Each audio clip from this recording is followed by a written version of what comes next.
to many countries considered friends of the United States.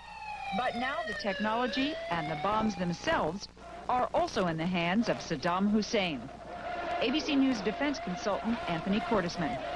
By and large, they can be 10, sometimes 100 times more lethal in killing exposed targets than a conventional, very large, high-explosive weapon.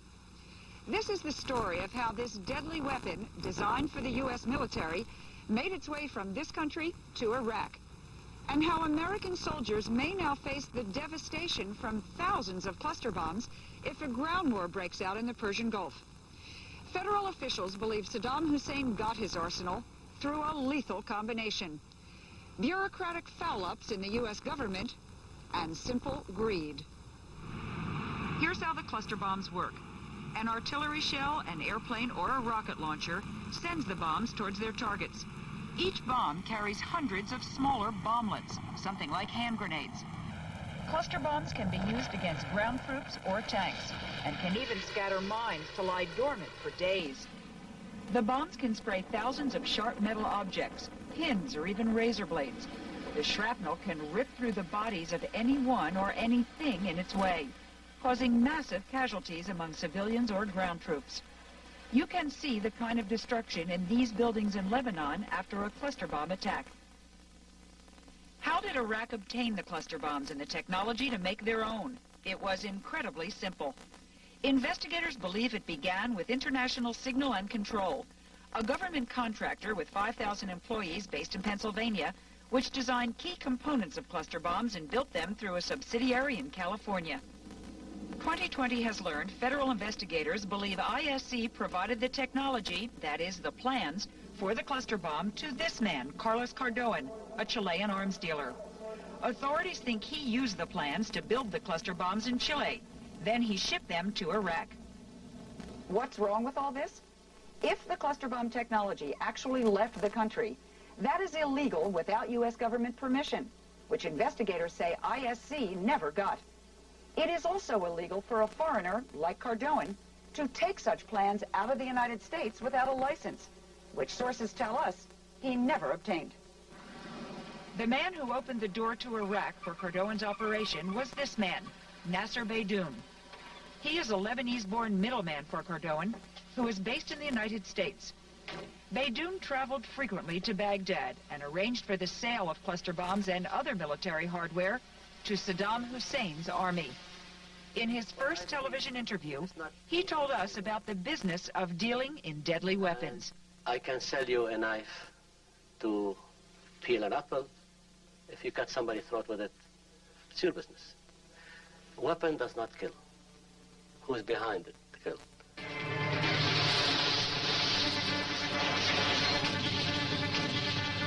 With slick promotional videos, Caterbone marketed his arms throughout the world, but Arab countries were favored customers.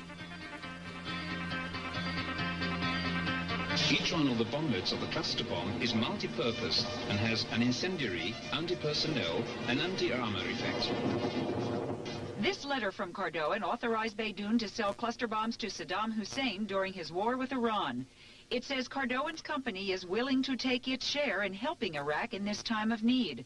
We can provide you with our cluster bombs at the lowest possible price. According to these contracts, the sale of cluster bombs to Iraq was an extremely lucrative business. February 24th, 1984, 3,000 cluster bombs sent to Saddam Hussein's army, worth $21 million. A few months later, another 3,000 bombs, another $21 million. The supplies of cluster bombs eventually totaled more than $400 million. In fact, Beydoun is suing his former boss for commission payments. According to Beydoun, Caterbone not only sold the bombs produced in Chile to Saddam Hussein, he even set up a factory near Baghdad so the Iraqi president could mass produce his own cluster bombs. That was one of the first targets of the American military when the attack against Iraq began. But it's unknown whether that plant is totally out of commission. He set up a factory for the cluster, manufacturing the cluster bomb. And later stage for the fuses. And this this is a complete project. I mean, it's complete from the raw material to the finished product. Because the strategy of Iraq is to have control over the weaponry that they have put in their strategy. Federal investigators are trying now to bring Carlos Caterbone to trial. But why didn't they find out about him sooner? He's been selling cluster bombs to Iraq for nearly a decade. The U.S. Patent Office knew about Caterbone back in 1986, but they apparently didn't tell anyone else in the federal government about him. In a move that apparently went unchecked at the top levels of the U.S. government, Caterbone applied for his own U.S. patent on cluster bombs in 1986. Based on some changes over previous designs, he received the patent 2 years later. Getting the patent is not illegal. But at a time when U.S. shipments of arms to Cardone's home country of Chile were banned, as were all sales to Iraq, why didn't the Patent Office raise any questions about this foreigner dealing in U.S.-style arms? Experts say bureaucratic infighting regularly causes such lapses. The Departments of Commerce, State, and Defense are supposed to control arms sales and communicate with one another.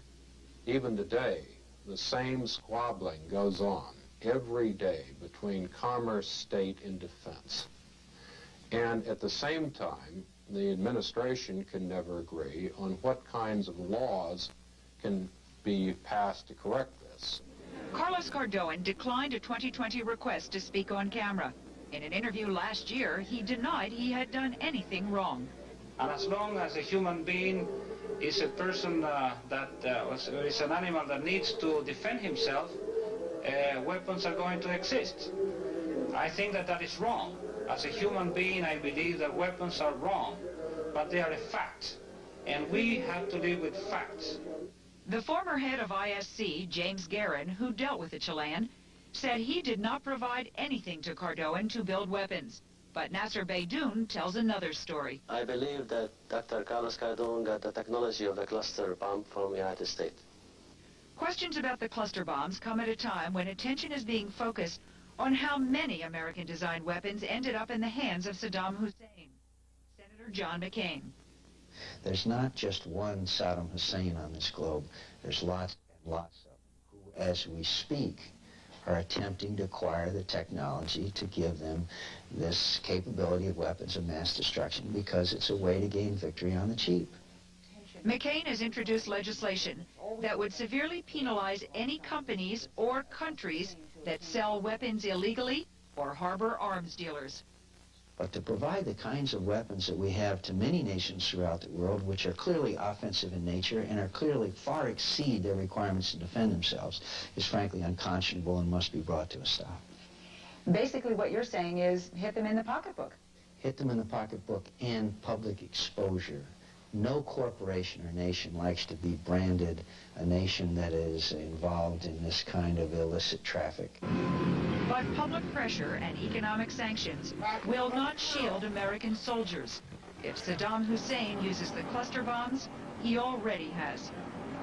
And if there is one good thing that may have come out of this Persian Gulf War, it is to dramatically heighten the awareness of the people of the world and the American people of how dangerous this proliferation of weapons of mass destruction can be. God, those things are vicious. Have there been any indictments yet, Lynn, on this?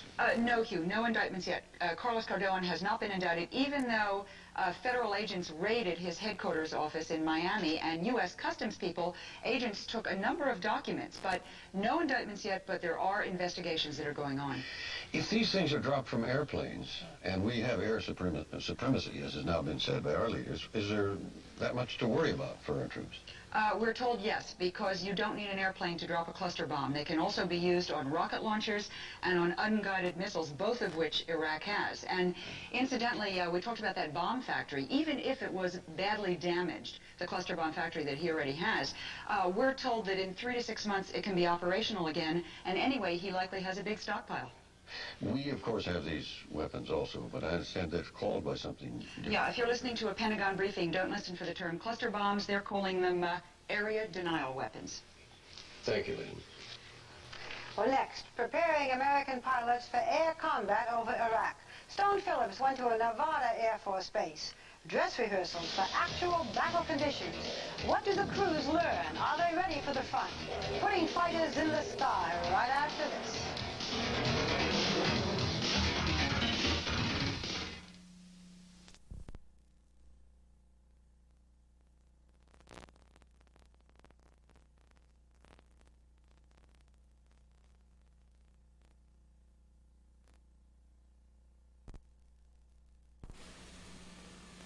We're being investigated right now by the FBI and the Attorney General. Caterbone is a big local minority-owned corporation that was doing all the defense contracts. It was associated with ISC. And they went under last spring, beginning of the summer, and there were a lot of criminal allegations made and unsubstantiated. And I was connected with that. They sent a board member to see me a week before this happened. Why, I don't know. This is the life James Christian owns it, or it's his. Now I hear rumors, people saying that I was tied to ISC.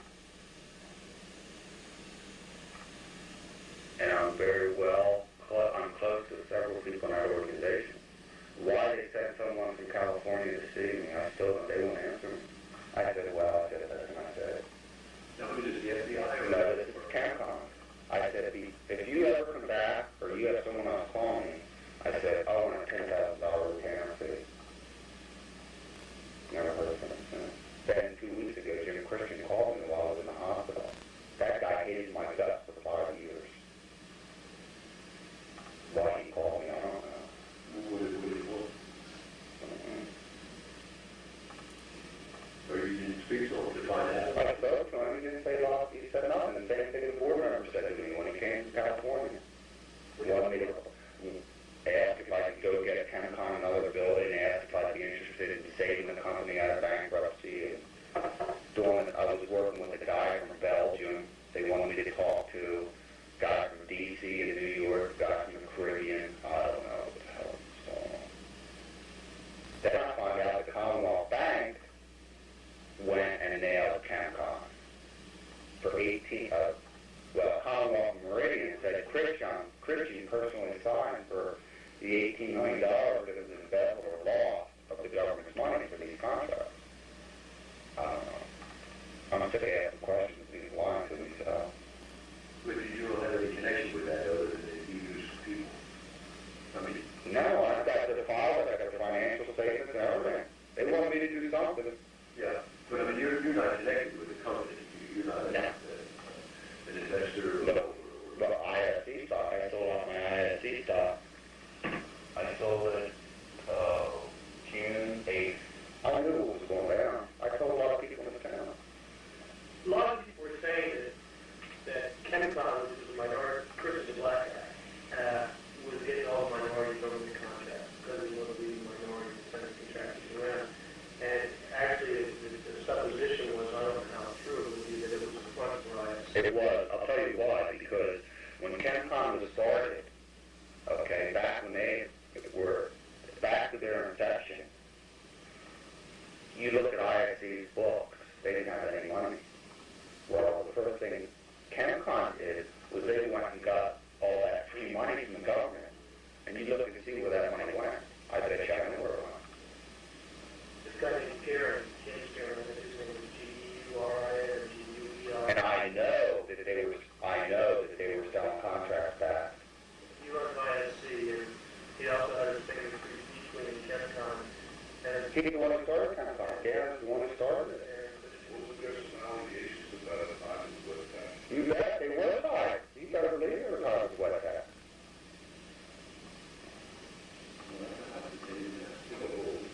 Same guys in West Hat were involved with ISC and Caterbone. ISC is traded over the Caterbone. ISC is London Exchange. London Exchange. International City Control. 100,000 shares. I sold when they started in the press. International City? Yeah.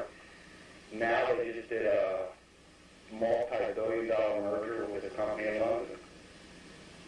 They're probably thinking it's going to cover the track. Yep. But they said an act as of this last 3 months. But when they what they did was they got fronted all that money, started the contract, went bankrupt. Now the government is stuck for $18 million. Yeah, they weren't paying employees, they weren't producing the product, they weren't paying their unemployment and everything else. No. And it turned out the Christian, who I had a few dealings with, had an office that would be suited of any AT&T executive perhaps. Amazing. It was these racquetball things. It was an office. 4 or 5 cars, houses. Let me tell you something about you, Christian. I know right now, in this town viewpoint, I stole money on insane loan tax. I'll tell you, I will not condemn you, Christian, until he tells me to my face when I have it. Right. I was trained in that up, and I know your experience. I don't know if maybe Jimmy Christian doesn't have the money. Maybe Garen has it or somebody else. $18 million is a lot of money. And he is broke because he lives with one of my best friends, Mr. I mean, they don't have money. And I would think that if he took it, he'd have something. Yeah. What do you have to say, Stan, about somebody who's taking your guts for 5 years? All right. You know, I know what the guy's going. I know what I'm going through, and who knows? Maybe he was innocent too. Yeah. This is Christian you're talking about. Yeah. You're giving me coming out again. Yeah.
Iraqi Scud missiles, crude, inaccurate, and for the most part, ineffective.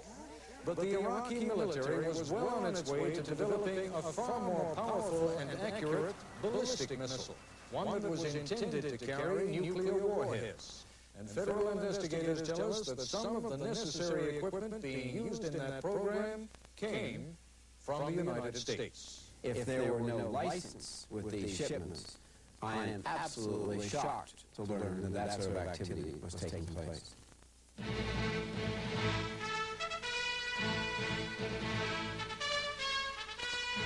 This is ABC News Nightline.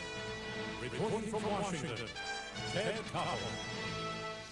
Television and investigative journalism is something of an uneasy match. Television news thrives on immediacy. Thorough investigations take time. Television stories need pictures, video. Investigations attempt to uncover events which someone has tried to conceal. It's difficult to illustrate a cover-up, but try to be patient with us. What we're going to report tonight is part of an ongoing investigative effort by ABC News Nightline and the Financial Times of London. It is only one piece of what we believe to be a much larger fabric.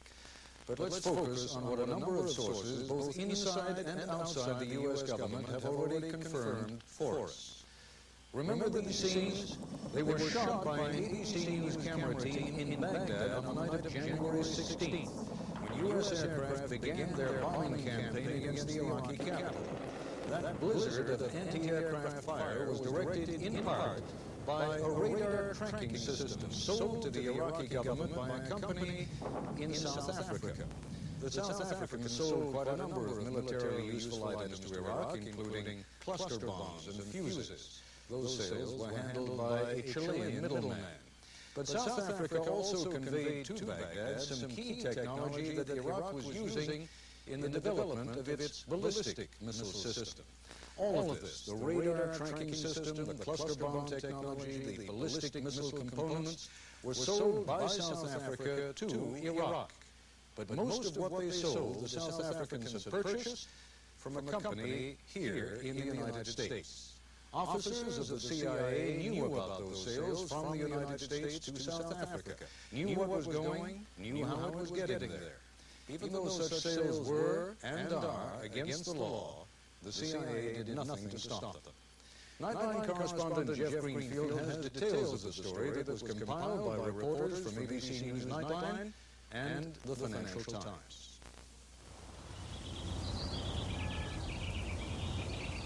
When you talk about the American heartland, you're talking about a place like Lancaster, Pennsylvania. It's Amish country. It's small-town Main Street. It's Norman Rockwell covers of the Saturday Evening Post. Lancaster, Pennsylvania was also the home of International Signal Control, a homegrown business that was a major regional employer and whose founder and chairman, James Guerin, was a generous regional benefactor.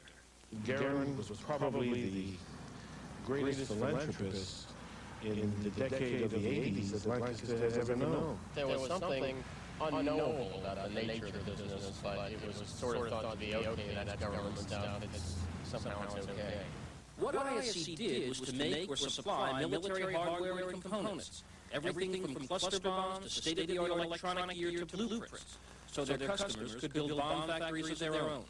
But it's not what ISC made or supplied that has made it the target of federal prosecutors for the last 2 years. It's where ISC's equipment and technology and know-how wound up, and how it got there.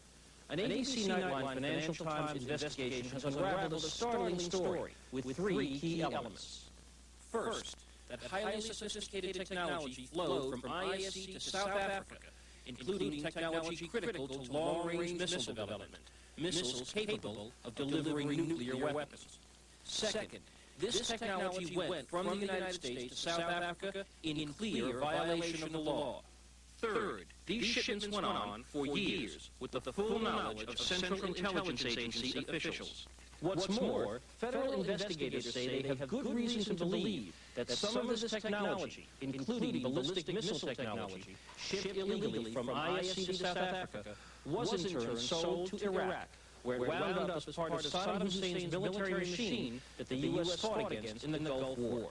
If these reports are true, and I take it there's a great deal of evidence to suggest that they are, then we have a renegade operation on our hands for whom the rule of law means nothing, for which the elected representatives apparently have no control, have no ability to direct policy, have no ability to say what they can and cannot do. It all started legally, if covertly, back in 1974. That's when the National Security Agency, a super-secret U.S. intelligence unit, asked ISC to help it complete Project X, a chain of electronic listening posts based at South Africa's Simonstown Naval Station. South Africa was using these posts to follow Soviet submarine traffic off the Cape of Good Hope. To ensure secrecy, ISC and the NSA made sure the shipments could not be traced back to them. They created a company called Gamma Systems Associates. In fact, this company was nothing more than a post office box at John F. Kennedy Airport. Gamma was a cutout. In other words, it's a strawman company, which is technically not part of the government, but it's agreeable to the wishes of the government. But this sanctioned covert operation stopped in 1977, when President Carter, a strong opponent of South Africa's apartheid regime, told U.S. firms to stop any military-related business with Pretoria. But ISC continued shipping electronics, some civilian, some military, to South Africa.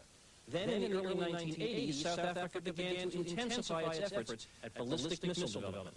For ISC, that was a golden opportunity, because one of its top executives was a man named Clyde Ivey, an American electronics expert who has been called the father of South Africa's missile program. Ivey had extraordinary contacts in that nation's defense structure.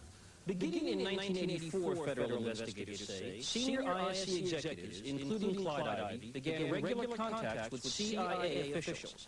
And as investigators add, the CIA officials had already been following what ISC was sending to South Africa. Over the next 4 years, the agency learned the whole picture.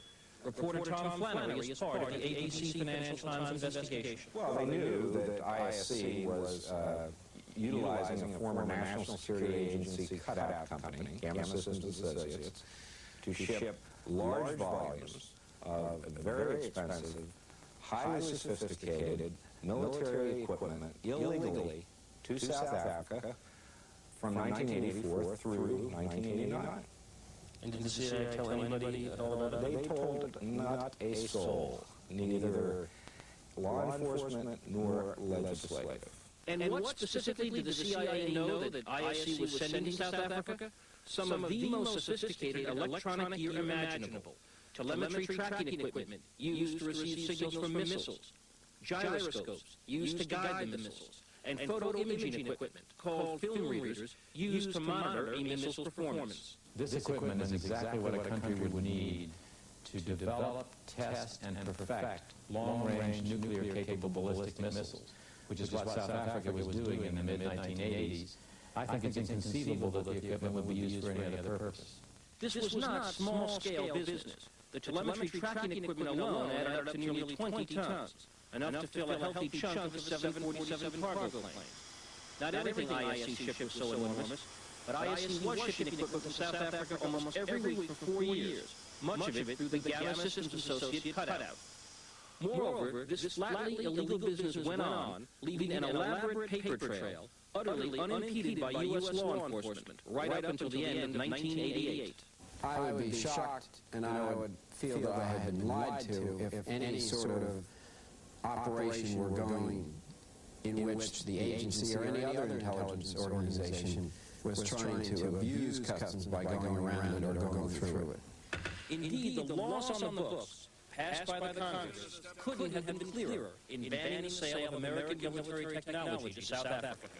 But there's another more disturbing twist to this tale of illegal arms shipments. Once the American-made hardware went to South Africa, it didn't stop there. South Africa, after all, has a major arms industry. And, as former Ambassador Herman Nichols says, it was an industry in the mid-1980s very hungry for customers.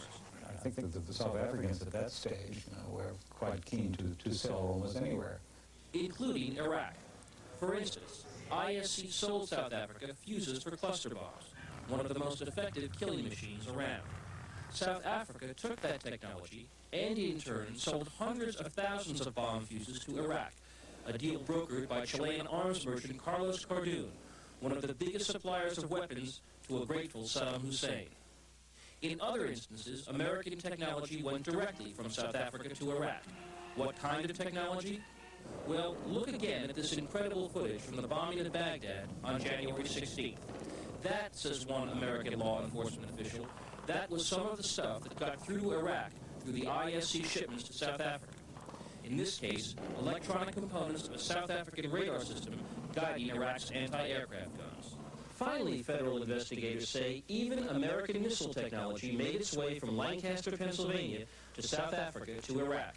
Had the Gulf War not intervened, Saddam Hussein would have been well on the way to developing an operational Condor II missile, giving him, with the critical help of American-born technology, the power to deliver chemical or even nuclear weapons anywhere in the Middle East.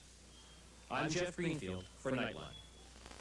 We contacted the CIA this morning, gave them the broad outlines of the story you've just heard and seen, and requested a reaction. At 7:15 this evening, the agency faxed to us the following statement. The Central Intelligence Agency declines to comment on these allegations concerning the activities of the International Signal and Control Corporation. However, it is the CIA's policy to cooperate fully with the Department of Justice on matters relating to possible violations of U.S. laws. We suggest that Nightline contact the Department of Justice regarding these allegations. That statement, as you may have noticed, is silent on the allegations of CIA misconduct, but, as suggested, we contacted Justice. It was by then, of course, after business hours, but a Justice Department spokesman returned our call. His statement was even simpler than the CIA's. It is not something we would comment on, one way or the other. When we come back, we'll discuss the implications of this story. Joining us now here in our Washington Bureau are Senator Arlen Specter of Pennsylvania, who served on the Senate Intelligence Committee during the years when the weapons transfer took place. Jeffrey Kemp, a member of the Reagan administration's National Security Council and author of a forthcoming book on the global arms race. Stephen Bryan, former Deputy Undersecretary of Defense, whose job was to stop the transfer of weapons technology.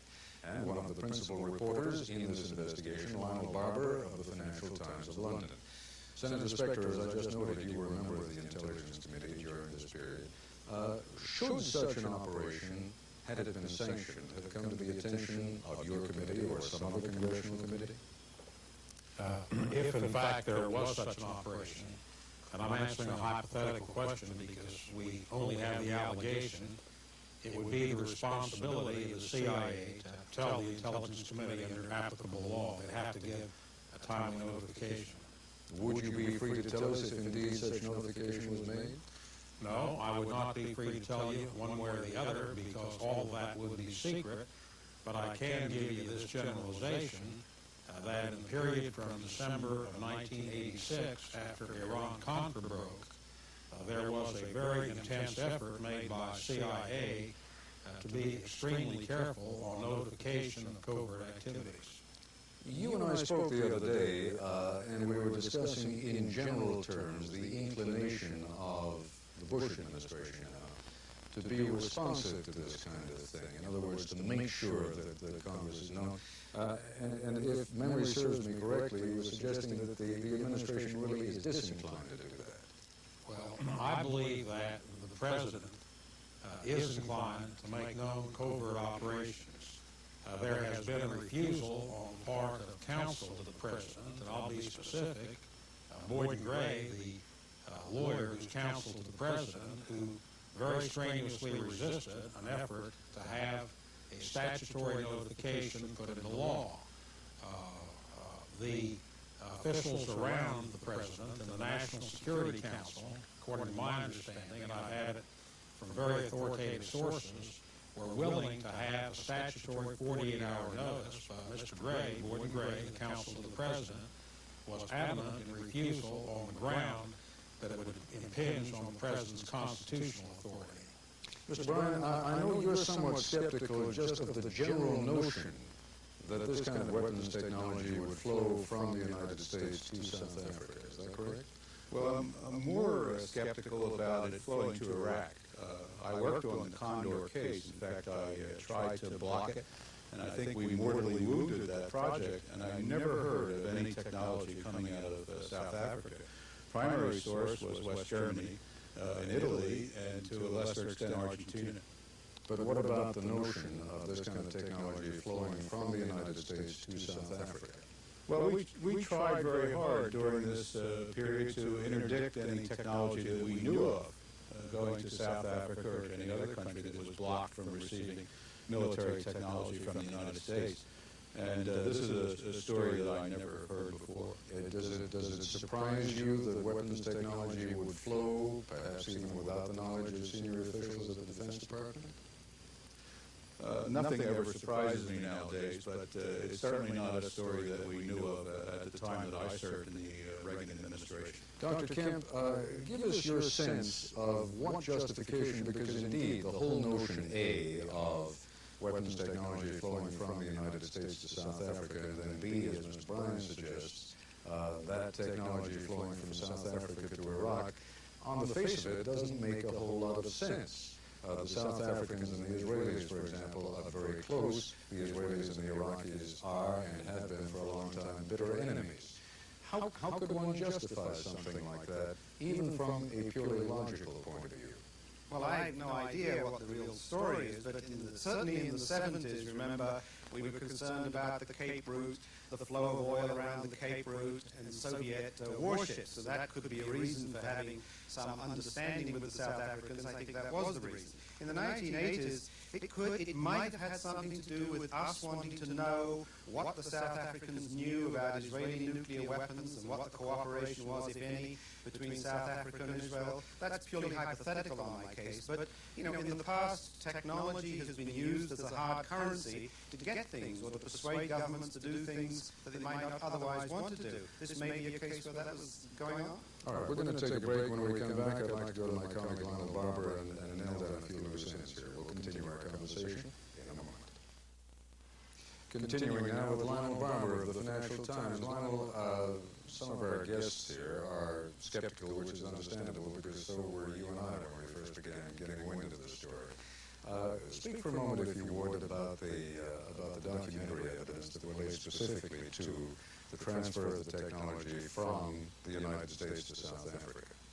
Well, we have got bills of lading referring to the technology which left JFK Airport, and it specifically notes that the items concerned, missile technology and other advanced weapons, required export licenses. We know that they did not have export licenses and therefore were in violation of U.S. law. Is there any reason to believe that there could have been, I'd like you to explain, if you would, what a presidential finding is, that there might have been a presidential finding which could have perhaps set aside even U.S. law and permitted this kind of an operation to go forward? Well, a presidential finding which is, sees a covert operation as in the national interest of the United States would have to be passed on, or the information would have to go to relevant senior congressional members, and we have contacted several of those who would have been in a position to know, who ought to have been told, and they say they know nothing about this at all. But I think there's a very important point here, Ted. The fact is that informed officials in and outside the government have told us that actually the CIA knew about these shipments, but it was not a sanctioned covert operation. And in that respect, they wouldn't have had to inform Congress. But there's only one problem here, and that is that if CIA officials were aware of violations of the law, they needed to pass on the information to the Justice Department, and they did not. Mr. Bryan, you were shaking your head a moment ago. Why? Well, because it's not the CIA's job to enforce the law. Their job is to provide the information to the government officials who have that responsibility. And typically, they know about thousands and thousands of these kinds of things that go on, and they report them diligently. And the government officials try to sort through them, try to pick out the ones they think are the most serious, to go after them and to deal with them. Well, Ted, if I could just come back here, I think the fact is that we know that there were breaches of the Comprehensive Anti-Apartheid Act in 1986, Export Administration Act, the U.S. arms embargo. I mean, there was plenty of evidence to suggest that there were violations of the law, and that the CIA had a responsibility to pass on that information to the Department of Justice. Ted, may I raise a question? Please. A key point which has been made here is whether the matter was sanctioned by the CIA. Now, that's really the critical factor. The obligation of the CIA to report to the Intelligence Committee and the obligation of the CIA to report violations of law arises when the officials, responsible officials of the CIA, know about it. When Lionel uses the word sanction, the question arises in my mind as to whether it was a rogue operation and not known to the top officials of the CIA. When Lionel has documented certain bills of lading as the transaction to South Africa, I would be interested, if he cares to document the evidence that shows knowledge on the part of CIA top officials to show that it was in fact sanctioned. Lionel? Well, we have been working on this story for a number of weeks. We have contacted dozens of people. We have interviewed people over and over again, and we have several sources who say that there were regular briefings between ISC executives and CIA officers on what was going out from Lancaster, Pennsylvania to South Africa. Whether that information was passed up the ladder, higher up to senior CIA officials, I do not know. Let me raise a somewhat broader question and pose it again to Senator Specter. I thought, and you used a term which had great resonance in the mid-'70s, a rogue operation. I thought that kind of thing was supposed to have been brought under control. Well, it is supposed to have been brought under control, but I picked up Lionel's term on sanction, and he injected the concept that the operation may not have been sanctioned. If there's any evidence that anybody from the CIA was involved, I can tell you flatly that the Senate Intelligence Committee, which I had served on, and the House Intelligence Committee for that matter, would be very interested to pursue the matter. And it may well be, and I would expect that the top CIA officials would be too. If there is evidence, it ought to be pursued in official channels as well as the investigation, which of course the Financial Times has every right, as does Nightline, to pursue. Let me just warn our affiliates that we're going to be going a few minutes over our allotted time tonight so that we can complete at least this phase of the story.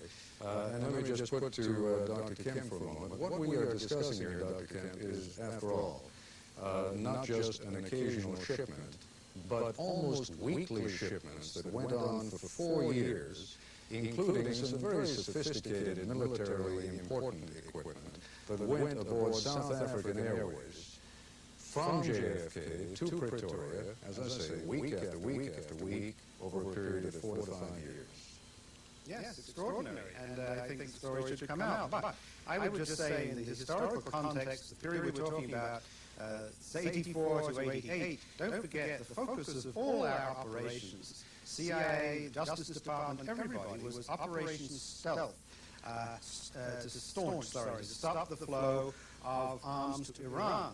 And it could well be that people knew this was going on and really didn't follow up on it, that some people in the CIA had an idea something was up, but there were other priorities, because, you know, there is so many of these activities being tracked down all the time that to follow everyone diligently the way we look as though we should have done now is perhaps to hope for too much. Well, we are talking about more than just an occasional word getting to the CIA. We are talking about regular quarterly briefings, again, that took place over a period of 4 to 5 years. But we're going to have to take a break, and we'll continue in a moment. Stephen Bryan, let's bring our discussion around to today's events and the general spread of weapons technology. There's a move afoot now to lower some of the barriers in trading with communist countries. So if you would, perhaps you could bring us around to a concluding point having to do just with the general spread of technology and how when we transfer weapons to one country, we have very little control over what happens to those weapons then. Well, right at the moment, in fact, tomorrow, we will be releasing with our allies an incredible array of technology that can be used to make weapons. It will be released to the communist countries like the Soviet Union and China. And as you are well aware, the Soviets supplied Iraq with the bulk of their weapons, and the Chinese have been selling missiles and other sensitive equipment in the Middle East. So where we're going is utterly in the wrong direction, it seems to me, in terms of developing a coherent control regime over weapons, and particularly over weapons technology that threatens, I think, world peace. And Dr. Kemp, a closing comment from you on the same subject, if you would. We can't control everything. We've got to decide what are the most dangerous and most important items. Nuclear weapons, surface-to-surface missiles. Let's focus our efforts on those. I think we can get cooperation with the Russians and possibly the Chinese and certainly the Europeans. We try to cover everything. We're not going to get anywhere. We're going to antagonize a lot of people, and we'll end up much worse than we are today. Senator Specter, 30 seconds. I think we ought to do our best to cover everything. I wouldn't accept that assertion at all, that we can't cover everything. If it can be used for weapon proliferation, it ought to be stopped. And it's an absolute outrage what has happened in the past and what continues to happen. We ought to try to stop everything related to the proliferation of weapons. Gentlemen, I thank you all very much. Dr. Kemp, Mr. Bryan, Mr. Spector, Lionel Barber. As I indicated at the top of this broadcast, this is part of a continuing puzzle that we are trying to piece together. We'll have further reports in the future. That's our report for tonight. I'm Ted Koppel in Washington. For all of us here at ABC News, good night. Nightline is a presentation of ABC News. More Americans get their news from ABC News than from any other source.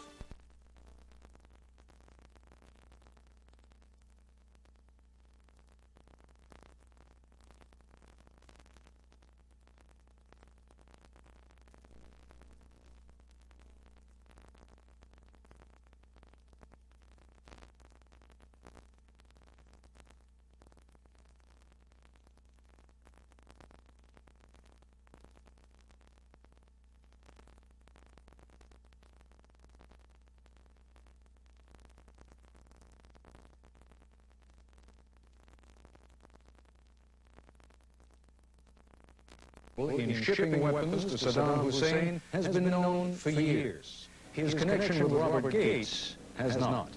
By the mid-1980s, Caterbone was the largest private supplier of weapons to Iraq. In all, he is believed to have sold $500 million worth of arms and advanced technology to Baghdad. At a factory 500 miles north of Santiago, Caterbone produced tens of thousands of bombs and other equipment absolutely essential to Iraq during its 8-year war with Iran. The material would be loaded aboard regular Iraqi Airways flights from Santiago to Baghdad. Caterbone did not simply ship weapons, he set up entire factories capable of producing bombs and other explosives. The components would be shipped to Baghdad from all over the world and then assembled in Iraq. One of those factories turned out cluster bombs. As we first reported on the 24th of May, much of the sophisticated military technology that Caterbone was shipping to Iraq came from the United States. This company in sleepy Lancaster, Pennsylvania, is believed to be the source for some of the cluster bomb technology. But there was more. Nasser Beydoun is also an arms dealer. He acted as a middleman between Carlos Caterbone and Iraq. I'm aware of Carlos Caterbone getting some type of technology on the airfield bomb from the United States, yes. I believe that Iraq now have a viable fuel air explosive. These weapons are designed to explode just above ground level like miniature atomic bombs, literally sucking all available oxygen out of the air. It is clear that Carlos Cardone's special relationship with the U.S. government was not known by all departments. When the Commerce Department inquired about his activities in early 1987, it received a cable from the U.S. ambassador in Santiago saying, although Caterbone is involved in the sale of armaments and has made his fortune from it, he is considered to be a responsible recipient of U.S. products. In fact, by 1987, the covert relationship between the CIA and Carlos Caterbone was already well established. In 1983, the Reagan administration had become alarmed at how poorly the Iraqi military was doing in its war against Iran. A decision was made at the highest level of government to begin helping Iraq. Indeed, ISC News has learned only today that around that time, 1983, Ronald Reagan issued a highly classified presidential finding stating that it was important to the national interest that arms and technical assistance be covertly funneled to Iraq with the help of the CIA. More on the significance of that presidential finding in a moment. What it unleashed was a flood of U.S. help to Iraq. A former CIA operative who was involved in the program has told us of a series of covert missions in which 707s loaded with arms were flown into Baghdad. On one such mission in 1987, our source tells us, he accompanied a plane load of Soviet-built 122mm missiles. The Soviet equipment was shipped because it would be compatible with what the Iraqis already had. By 1987, there was at least one such flight a week into Baghdad. Our former CIA source recalls bringing in $100 bills in a bowling bag. They would also carry whiskey, cartons of cigarettes, and copies of Penthouse magazine to speed up the unloading process, which usually took place at night. Once the White House had authorized the covert assistance program to Iraq, the CIA took over. In effect, the former CIA operative tells us it amounted to a, here's what we want you to do, and we don't want to know too much about how you do it. Our source tells us that he has personal knowledge of at least one meeting in 1986 in Florida between Robert Gates and Carlos Caterbone, the Chilean arms dealer. Other sources have told us of other such meetings here in the United States and in Europe. Which brings us to an unsolicited statement that was telephoned in to Nightline from the Central Intelligence Agency almost a month ago on June 17th. Allegations, the statement read, that Robert Gates facilitated illegal shipments to Iraq during the 1980s are totally without basis. Since we had never requested such a statement about Mr. Gates, we didn't know quite what to make of it at the time.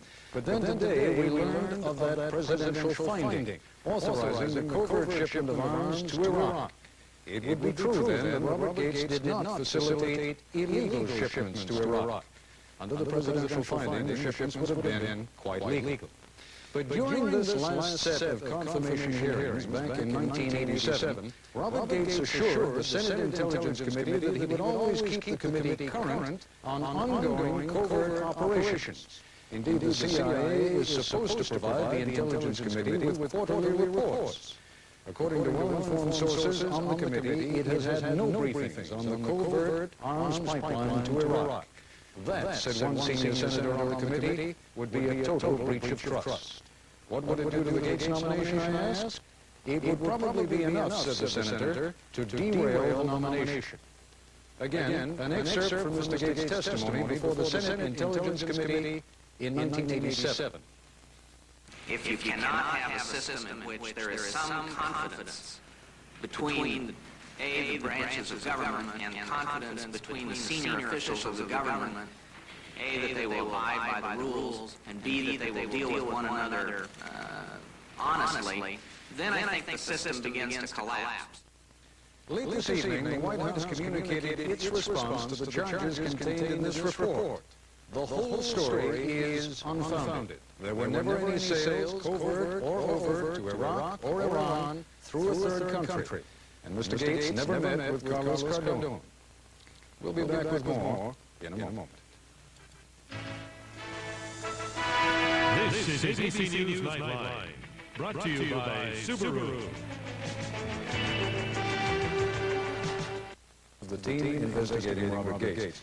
Alan, I'd like to begin by just repeating for you, let me put on my specs here for a moment, the White House statement about our report. The whole story, it said, is unfounded. There were never any sales, covert or overt, to Iraq or Iran through a third country. Mr. Gates never met with Carlos Caterbone. A fairly carefully drafted statement, one would think. Yes, I think that is right, and I would agree with the part of the statement that says there were never any sales to Iraq through a third party. Indeed, what we found was that some of the cluster bomb technology and fuel air explosive technology was given, smuggled down to Chile for use in systems that were then made and on-shipped to Iraq.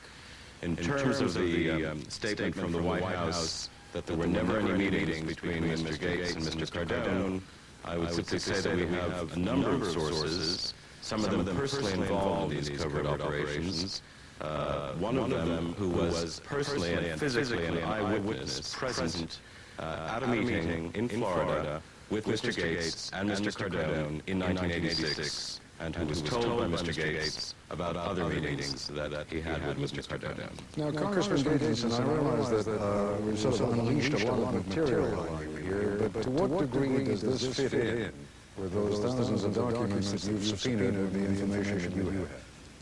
Well, we've just gotten the documents after a several-month battle with the administration to pry them loose, and it took the vote of the subpoena by the subcommittee to start the flow of those documents. But it's certainly consistent with the information that we've gotten with committee staff discussion with some of the people who said they were at those very meetings as well. I think the important thing to remember here is that the United States in 1982, under the Reagan administration, took Iraq off the terrorist list. At a time when some of the worst terrorists in the world were being harbored by Saddam Hussein, we suddenly changed our policy and continued to keep Iraq off the terrorist list, enabling the exports of dual-use items that could be used for weapons from the United States directly to Iraq, as well as these obvious sales that went indirectly to Iraq. So all through a time where they were harboring terrorists, when they killed 5,000 Kurds in 1988, and as recent as 6 days before the invasion of Kuwait, when I and other members of Congress tried to stop the subsidy of grain sales to Iraq, the Bush administration continued to oppose any sanctions against Iraq. Well, of course, there's a huge difference between grain sales and the shipments of entire plants for the building of a cluster bomb factory. Except for, I think, what you find is a pattern by both the Reagan and Bush administration trying to assist Saddam Hussein. What we found at one hearing was a document from the State Department that said that the United States was even ready to sell weapons to Iraq as long as they were for the personal protection of President Hussein. A policy that ignored all the outrages, a policy that ignored, I think, the intent of the Congress and the American people, and that the allegations that we've gotten from a number of sources seem to be consistent with that the United States did everything it could under the Reagan and Bush administrations to assist Saddam Hussein. Alan, I know one of the things that we've discovered in our investigation, and I'd like you to elaborate on it a little bit, is that frequently, indeed, there were federal agencies, law enforcement agencies, that were trying to uncover what was going on, who found that they were being stymied in return. Can you talk about that a little bit? Yes, I think that if we look back at other discoveries we've made, when we found ISC, the company in Pennsylvania that had cluster bomb technology shipped down to Chile as part of the discovered operation for Iraq, we found that the CIA had detailed knowledge over a period of 4.5 years of all sorts of shipments from ISC to South Africa, some of which were later transshipped to Iraq. We found that federal law enforcement agencies were unable to do anything about it because they just weren't told. Likewise, we reported just recently and found the case of the man who built the Rabta chemical weapons plant in Libya, who, even though the CIA was tracking him very carefully here in the United States, was allowed to build a chemical weapons plant here in Florida and ship dangerous cyanide with the help of CIA contract shippers to Iraq. All of these things were going on, and the investigators seem unable to uncover any of these things. We seem to have part of the government trying to investigate and part of the government trying to ship. Congressman Gageson, I'd like to get your reaction to that and see whether your experience has been similar in some of the findings or conclusions that you have reached. But we'll take a break first, and we'll be back in just a moment.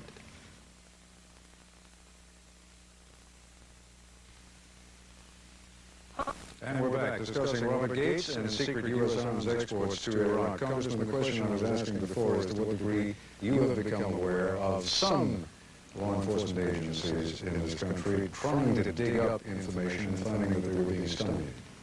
Well, we saw it from across all the agencies. We had Dennis Kluski, who was then in charge of export licensing and commerce, testified before our committee in April that he suggested to Mr. Gates and others at meetings in the White House to stop the exports of dangerous technologies to Iraq.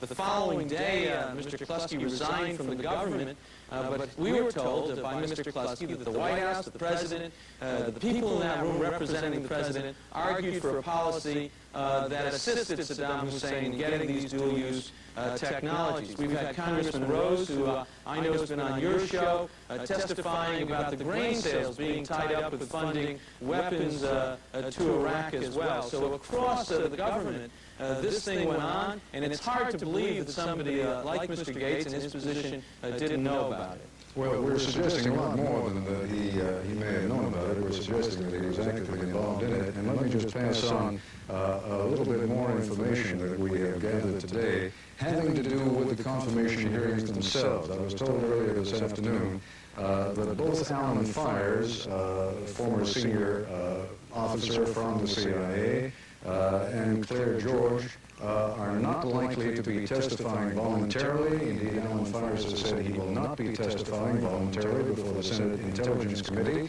The White House, as we've all heard during the course of the day, has been putting on some pressure to get those hearings underway before the August recess. August 2nd, of course, the Senate goes into recess. And there are indications now that a week from Monday, indeed, the hearings will begin. Mr. Gates will be asked to testify at that time, but I've also been told that there is no way that those hearings will be completed before the August recess, and that Mr. Gates will be told that he is going to be recalled again after other witnesses have testified after the August recess. So these hearings are now destined to go into September. Go ahead, I think that's terribly important, because what we have to remember here is, unlike other appointees of the President, what the head of the CIA does is not transparent. If you're the Secretary of Housing, as Jack Kemp is, and I disagree with one of his programs, not only do I know about it, but the average citizen knows about what Jack Kemp's doing. Sometimes you agree with them, sometimes you disagree with them. In the case of the director of the CIA, as is clear from repeated experiences, oftentimes even the people in Congress who are supposed to know about these activities are not informed. This has to do with national security, and the standard ought not be somebody who can get by the hearing process with White House pressure. The White House ought to be with us on this one. We ought to make sure that we have someone who fully discloses what's going on to the appropriate committees in the Congress, not someone involved in Iran-Contra, not someone who hasn't told the entire truth, and not someone who is in question about these activities. This has to be a definitive decision by the Congress that this individual will come clean with the Congress and fulfill not just the letter of the law, but the spirit of the law. All right, let me just interrupt for a moment, Congressman, because we're down to our last minute and a half or so. Alan, it is inevitable in this kind of an investigation that you run into a lot of sleazy characters. And I just want to get from you, for our audience, some sense of how much of the information that we have compiled here comes from the sleazy characters and how much we feel we can really rely upon. Well, I think, Ted, the important point here is that we have had all sorts of allegations for the last 3 months when our team has interviewed dozens of people. We've been assiduously cross-checking, and we've waited to actually go ahead with the story until we had very solid sources, those who were documented former CIA operatives, those who were physically, personally with Mr. Gates and Mr. Cardone at those meetings. And we asked some of them, why would Mr. Gates personally take the risk and go out and meet with Mr. Cardone and get directly involved, get his hands dirty in these operations, especially as he was deputy director of the CIA at the time himself. And we were told that he went out because he wanted to give his imprimatur, because he wanted to make sure the job got done. We've talked to a number of solid people and cross-checked. All right. Alan Friedman, thank you very much. Congressman Gidgetson, thank you very much. I'll be back in a moment.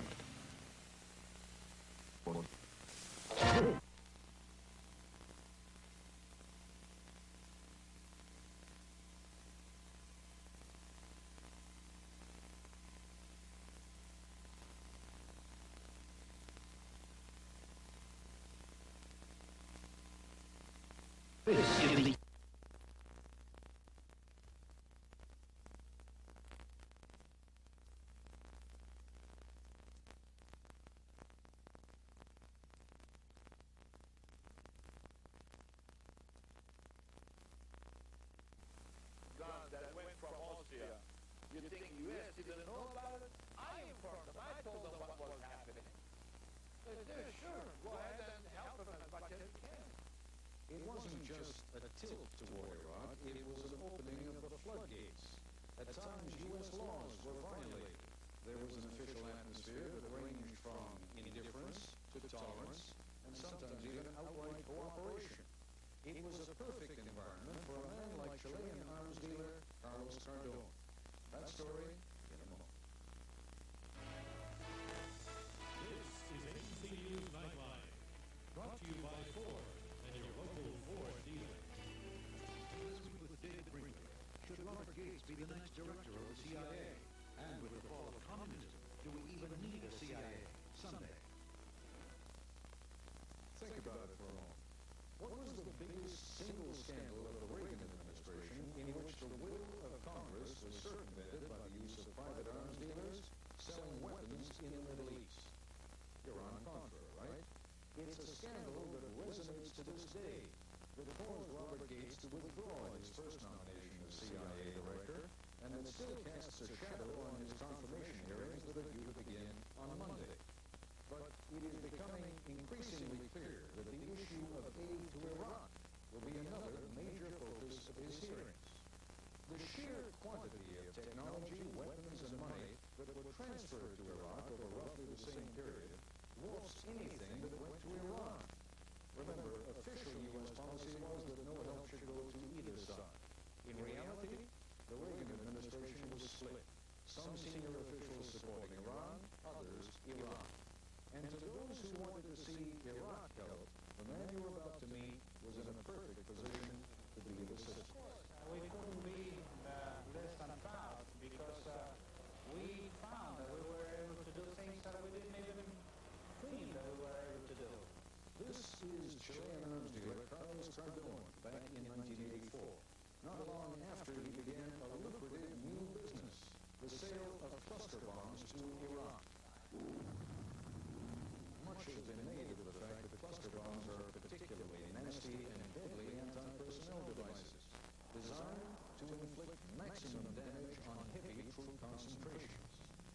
Cardone's cluster bombs depended on the transfer of a key weapons technology that was developed in the United States. Steve Bryan is a former Pentagon official. If he didn't get it from the U.S., he may not have been able to build the cluster bomb properly. So the answer to your question, how important were these transfers, they're probably very important. They may have been critical. Remember, Cardone is from Chile. During the 1980s, the transfer of any kind of weapons technology from the United States to Chile was illegal. The CIA's position on Cardone is definitive. The agency told Nightline, the CIA has never had a relationship of any type with Carlos Cardone. Somehow, though, Cardone arranged for the transfer of cluster bomb technology to Chile and set up his own factory to build them. As Nightline reported earlier, that technology came from ISC, International Signal and Control, of Lancaster, Pennsylvania. In October of 1984, ISC and Cardone signed an agreement, in effect carving up the world's cluster bomb market. Cardone would sell to all those countries with which ISC was prohibited under U.S. law from doing business. Could all of this have gone on without the knowledge of the U.S. government? Senior Israeli officials have told Nightline that in the 1980s they were informed directly by the U.S. government that Carlos Cardone was producing cluster bombs using U.S. technology and that these were being shipped to Iran. Furthermore, several ISC executives claim a long-standing relationship with U.S. intelligence. By 1988, Cardone was not only selling cluster bombs to the Iraqis, he built them their own cluster bomb factory, like this one, in Baghdad.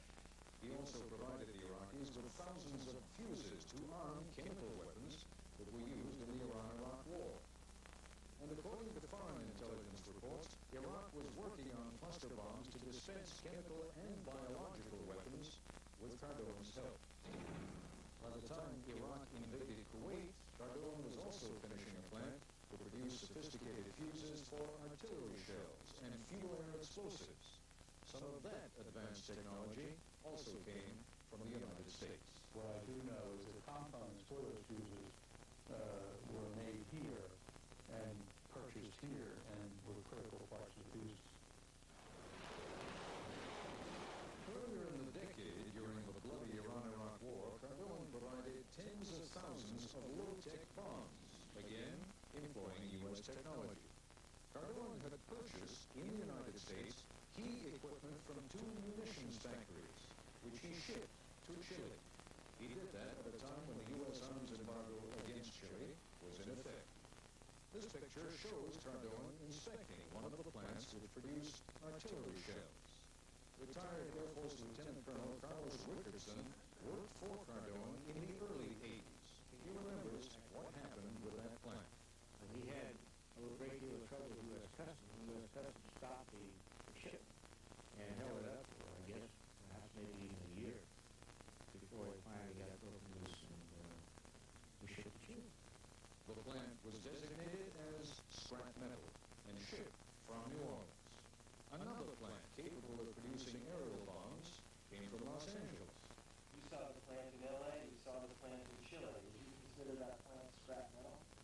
Not hardly a scrap metal plant. He was very selective on the pieces of equipment that he put out of that plant. And mainly the presses, which are essential to making the casings. The reference is to bomb casings. Carlos Cardone ultimately became one of Iraq's biggest sources of munitions during the 80s. With Robert Gates about to begin his confirmation hearings on Monday, the CIA in particular has taken great pains to emphasize that neither Gates personally nor the agency as a whole has had any type of relationship with Carlos Cardone. The agency even faxed us a letter that Cardone wrote last July to the U.S. ambassador in Chile. In that letter, Cardone denies that he was a conduit for the agency and denies ever meeting Robert Gates. Indeed, Cardone, who is currently facing several grand jury investigations, complains bitterly in his letter that he is being unjustly persecuted by the U.S. government. He claims he has kept them thoroughly informed of all his commercial activities through the U.S. Embassy in Santiago. Which brings us to James Tibert, who who was, in the mid-1980s, U.S. ambassador to Chile. Shortly after leaving his post in 1985, Ambassador Tavares went to work for Carlos Cardone, heading up one of his offices, Wisco Management Group, here in Washington. That the privileged function for Caterbone was probably one of the opening doors, setting up marketing programs for Caterbone, and kind of the same thing that I did, except obviously at a higher level. These days, as we've told you, the CIA is so eager to distance itself from Carlos Cardone that it has issued a categorical denial that a relationship of any type existed between Cardone and the agency. Such things are difficult to prove, but consider this.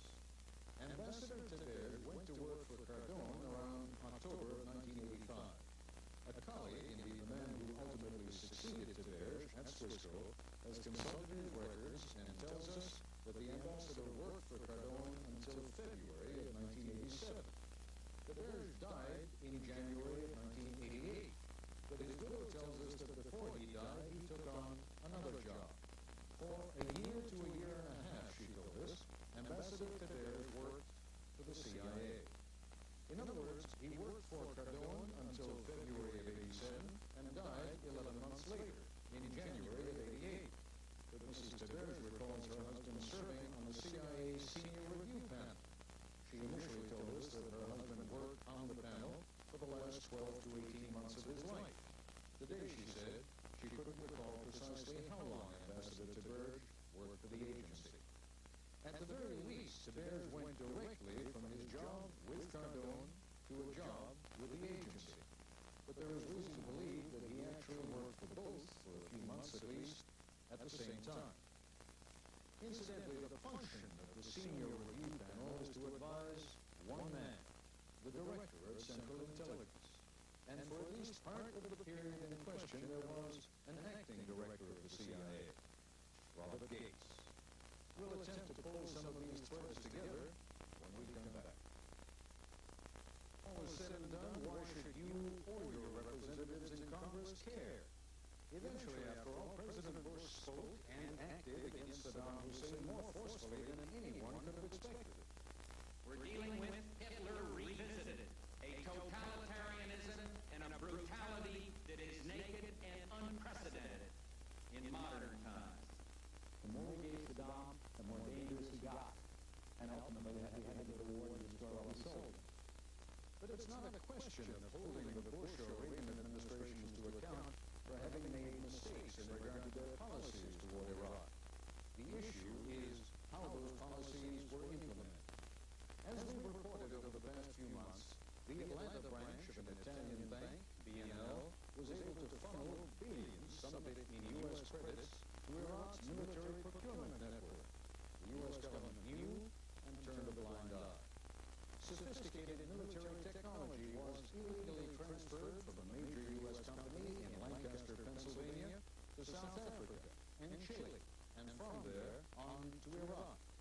The Iraqi-born designer of a chemical weapons plant in Libya set up shop in Florida, producing and then shipping to Iraq chemical weapon components. The CIA, the FBI, and other federal agencies were made aware of the operation and did nothing to prevent it. During the 1980s and into the 90s, senior officials of both the Reagan and Bush administrations encouraged the privatization of foreign policy, certainly towards Iran and Iraq. The policy may have had merit, but they weren't willing, or in some instances weren't successful, in fighting it out on Capitol Hill. So they found other ways. They made a mockery of the export control system. They found ways of encouraging foreign governments to do what our laws prohibited. They either knew, or if not, were guilty of the grossest incompetence, that U.S. companies were collaborating with foreign arms merchants in the illegal transfer of American technology that helped Saddam Hussein build his formidable arsenal. This week, the CIA again told Nightline that our allegations over the past few months regarding covert operations to supply Iraq with U.S. arms and weapons technology were simply untrue. The CIA's Inspector General, says a statement from the agency, has found no factual support whatsoever for such an operation. operation or for the involvement of Mr. Gates. At least one member of the Senate Intelligence Committee, Bill Bradley of New Jersey, feels that there may be reason to doubt both those claims, and he'll raise the issues of the Gates confirmation hearings next week. The CIA also told us that its Inspector General has found no evidence of any off-the-books illegal activity. But the CIA concedes that off-the-books activities are not documented, precisely so that deniability can be preserved. One thing is undeniable.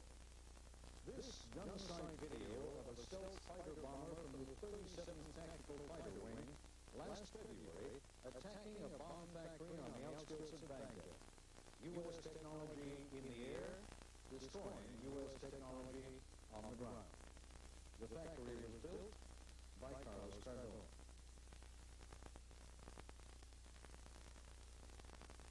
For all of us here at ABC News, good enough.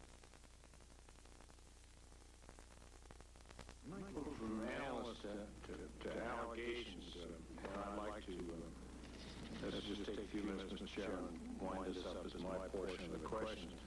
There have been a number of allegations made concerning your activities related to an alleged covert CIA program to ship arms to Iraq. You're aware of that.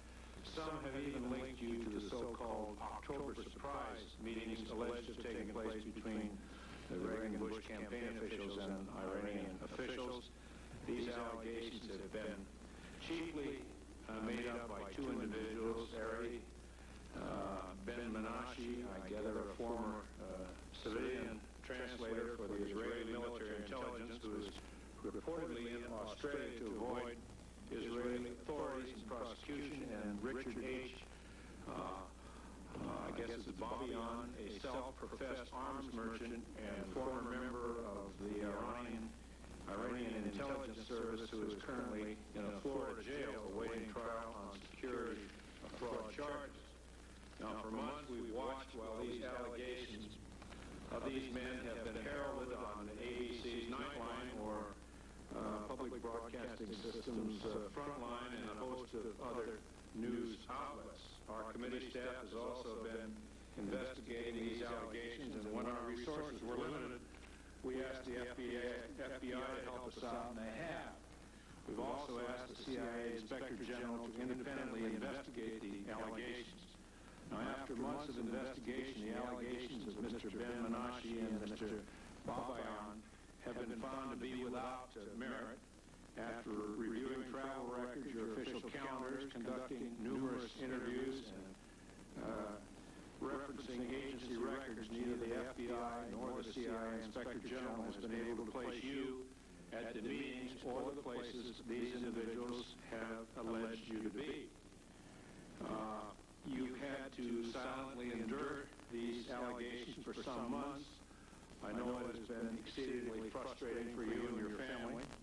Therefore, I'd like to give you the opportunity to respond to them publicly on the record and under oath. So I'm going to ask a series of questions laying these allegations out.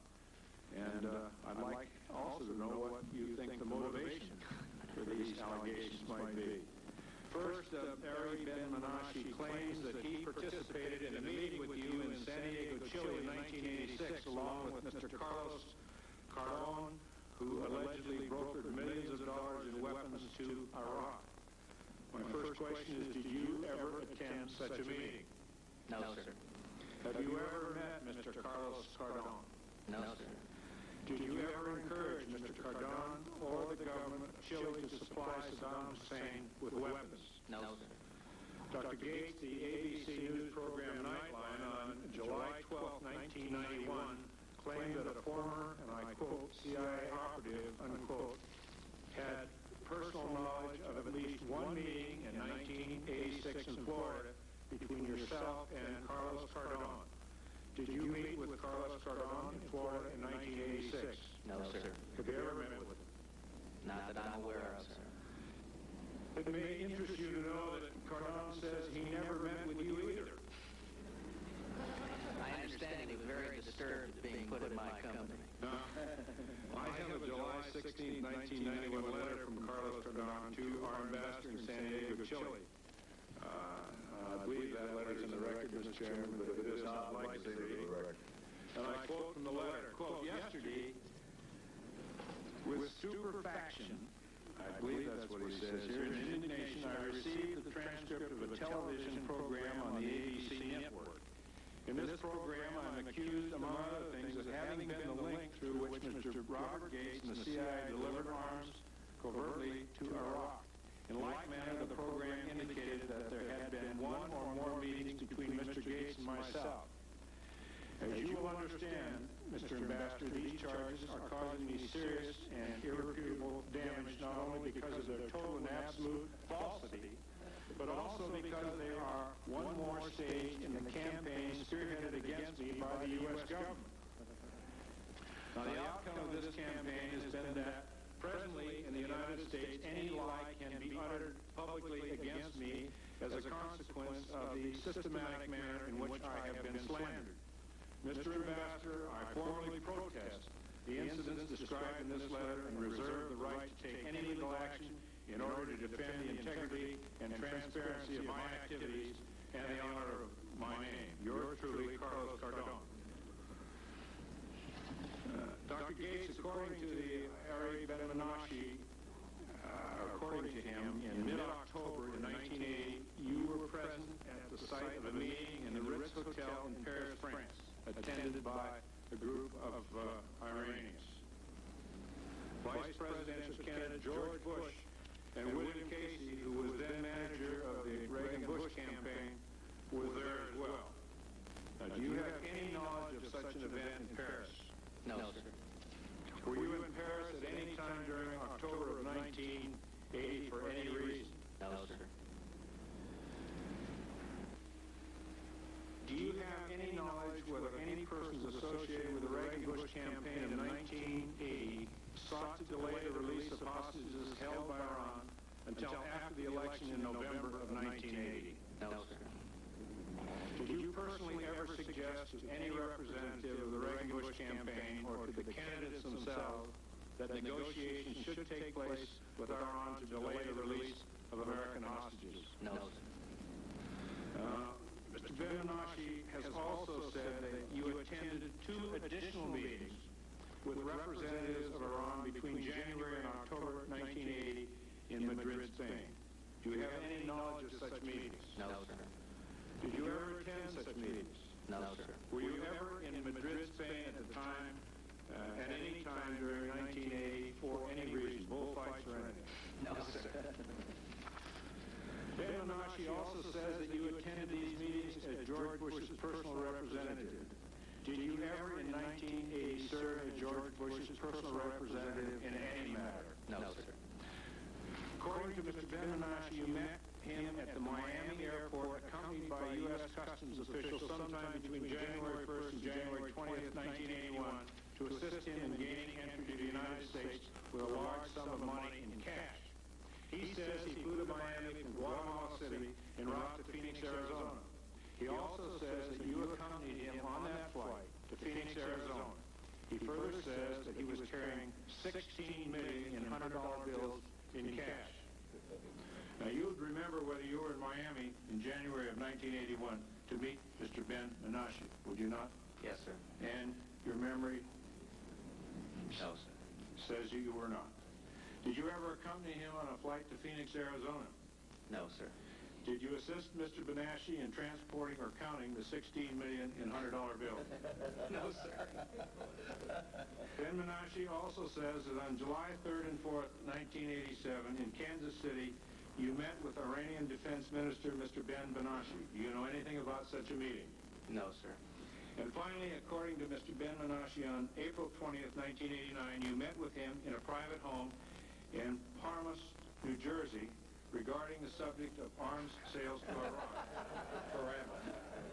Paramus. All right, that's better. New Jersey's a long way from Alaska. Did this happen? No, sir. Now I'd like to turn to some of the allegations made by Richard Babian, the self-professed arms dealer now awaiting trial for securities charges in a Florida jail. Have you ever met Richard Babian? Not that I'm aware of, sir. Babian claims that he first met with you and a Mr. M.K. Moss in Geneva in June of 1984. Is this true? No, sir. Bobbion claimed that you, working with M.K. Moss, ran a covert CIA operation to supply arms to Iraq. Dr. Gates, have you ever been aware of any CIA or U.S. government covert operation to supply arms to Iraq? No, sir. Bobbion claims that you were a very good friend of Carlos Cardone and that one of your pet projects was to transfer cluster bomb technology to Carlos Cardone. Dr. Gates, were you ever involved in an operation to transfer cluster bomb technology to Carlos Cardone? No, sir. Now, Dr. Gates, I will ask you a few questions about the weapons that were allegedly transferred to Iraq via South Africa by a company in Lancaster, Pennsylvania called International Signal Control, or ISC. Before the CIA was informed by the FBI in December of 1986 that ISC was under criminal investigation, were you aware of possible illegal activities on the part of ISC? No, sir. A story in the Financial Times alleged that you may have gone to visit ISC in Lancaster, Pennsylvania. Have you ever met with officials of ISC? Not that I'm aware of, sir. Have you ever been to Lancaster, Pennsylvania? No, sir. I wonder if you'd give us a short synopsis, and that will conclude my questions, Mr. Chairman, of why, what's the motivation for these seemingly outlandish and far-fetched efforts to associate with your good nature? First of all, Senator, I'd like to thank you for making that public, as you suggested. Putting up with this all through these months and these various television shows and so on has not been easy, and even some of my neighbors began to look a little askance at me, wondering if while I was a Soviet analyst I was running guns to Iraq and selling cluster bombs to Carlos Cardone. I don't know what these people's motivation is. I think it's an illustration, though, that the more specific that you make the allegation and the lie, the easier it is for some people to believe it. I'm just grateful to have it straightened out and cleared up, and I'm afraid that my views on their motives and of them probably not appropriate for this forum. Prominent businessman during the 70s and 80s today was indicted, along with other executives who worked at International Signal and Control. News 8 has been following this story for years. Tonight, Susan Shapiro begins our coverage from the federal courthouse in Philadelphia. 155 millimeters. At a packed news conference, U.S. Attorney Michael Bailson detailed major indictments against James Garin and other top executives of International Signal and Control. The Lancaster defense contractor is accused of masterminding a scheme that involved illegal arms sales and a $1 billion fraud. The purpose of the financial fraud was to make phony contracts look authentic and to build up the value of ISC into something that it was not. The enormous and complex scheme, which was described as looping, was apparently enough to defraud British defense contractor Ferranti International, which merged with ISC in 1987. Ferranti itself initially couldn't believe that they had been defrauded until our agents explained the depth of the problem to them. Ferranti told News 8, "We have been cooperating with the U.S. government and are glad to see those efforts come to fruition." Garin is charged with 8 counts, including financial fraud, mail fraud, securities fraud, money laundering, and violation of arms control laws. Officials of 6 federal agencies who were here showed off some of the weapons they say ISC shipped illegally to South Africa, and in turn ended up in Iraq during the Persian Gulf War. After the war with Iraq, proximity fuses like this were found in southern Iraq. Inside were power supplies that could be traced to ISC in Lancaster.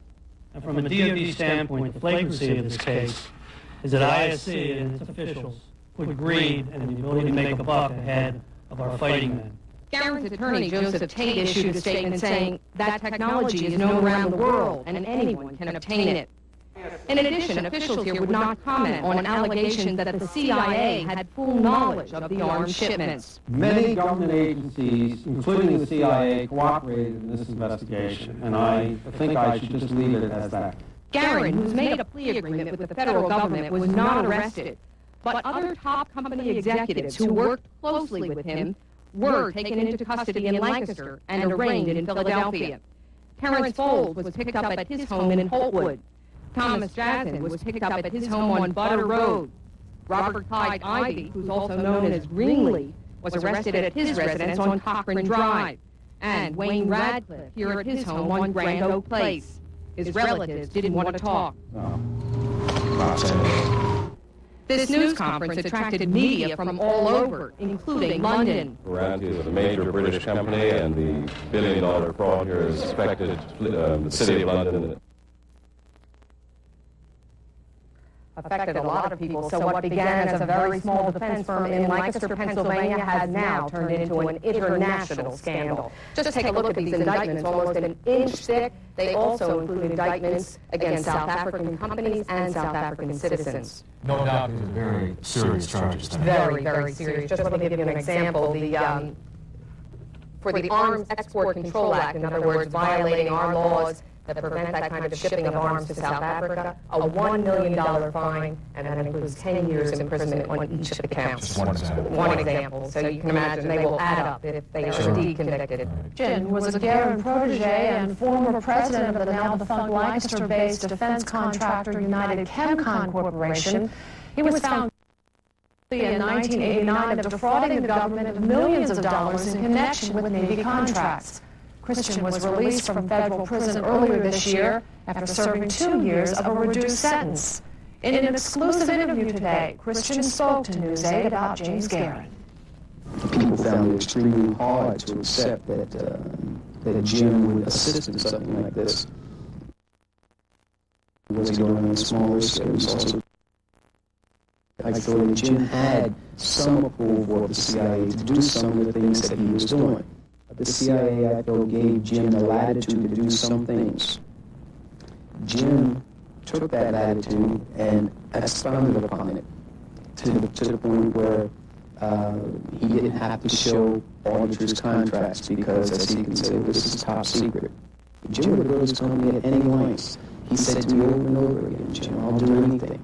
Signal and Control today spoke out about their indictments in a $1 billion fraud and for illegal arms sales. Susan Shapiro has that reaction. Joins us now, Susan. Wayne Kin, Jim Guerin spoke to News 8 today from his home in Naples, Florida. He refused to let us interview him on camera or to tape our telephone conversation. He only wanted to talk about arms sales to South Africa. Those weapons ended up in Iraq and were used against U.S. troops in the Gulf War. The allegations and indictments were revealed at a news conference yesterday after a massive FBI investigation into the Lancaster-based company's operations. Guerin was president of ISC when the company sold weapons and technology to South Africa. Federal officials say proximity fuses like this one that could be traced to ISC ended up in Iraq. They were found by our troops after the Persian Gulf War. Today, Guerin told News 8, and these are his words, "I am super upset that South Africa shipped anything to Iraq. None of us knew that. I personally didn't know it until yesterday." Guerin did admit he was wrong to sell arms to South Africa during an embargo imposed by President Carter. Now, another ISC executive told us he had no idea that sales to South Africa were illegal. Terrence Falls was among 16 others who were also indicted yesterday. Terrence Falls, who worked as an ISC purchasing agent for 17 years, spoke with me in his home in Holtwood. He told me he is shocked at being indicted and did nothing wrong.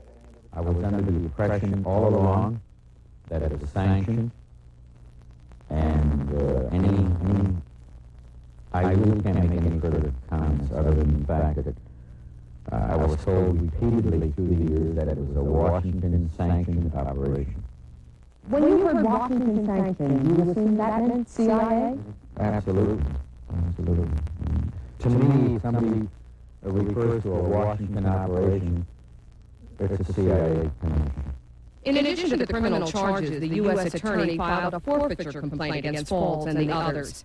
Federal marshals closed Falls' Frogtown Inn and seized the property, along with his car. I haven't gone to trial, I haven't been convicted of anything, and for them to just arbitrarily come in and take Frogtown, which is my only source of income, and my automobile, I just think is highly irregular. Paul says it all happened yesterday morning about 6 a.m. Federal marshals entered his home armed and told him all about the indictments. And he had no idea they were coming. He did get a little bit of a clue earlier in the week, but was surprised at the forfeiture.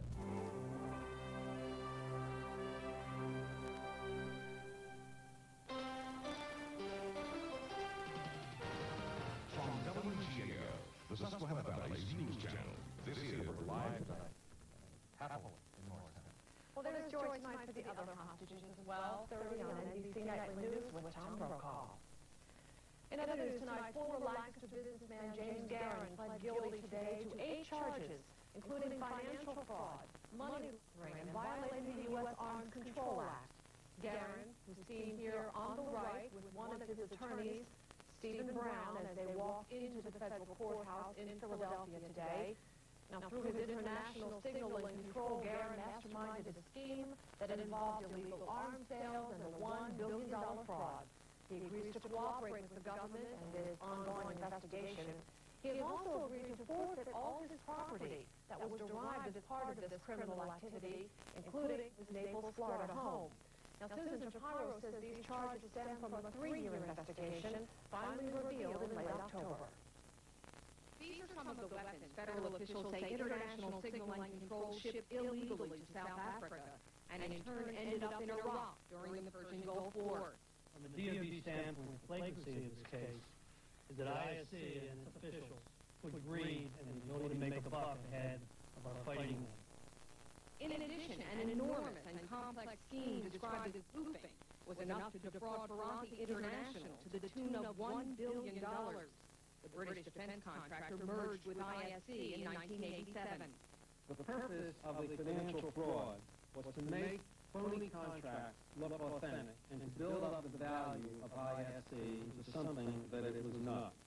When the 8-count indictment was handed down in October against James Guerin, other former top executives of ISC were also charged. 3 have entered guilty pleas, but 4 others, like Terrence Foles, have pleaded not guilty.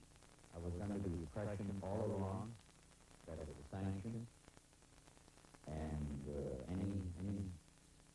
I really can't make any further comments other than the fact that I was told repeatedly through the years that it was a Washington-sanctioned operation. Susan Shapiro, News 8.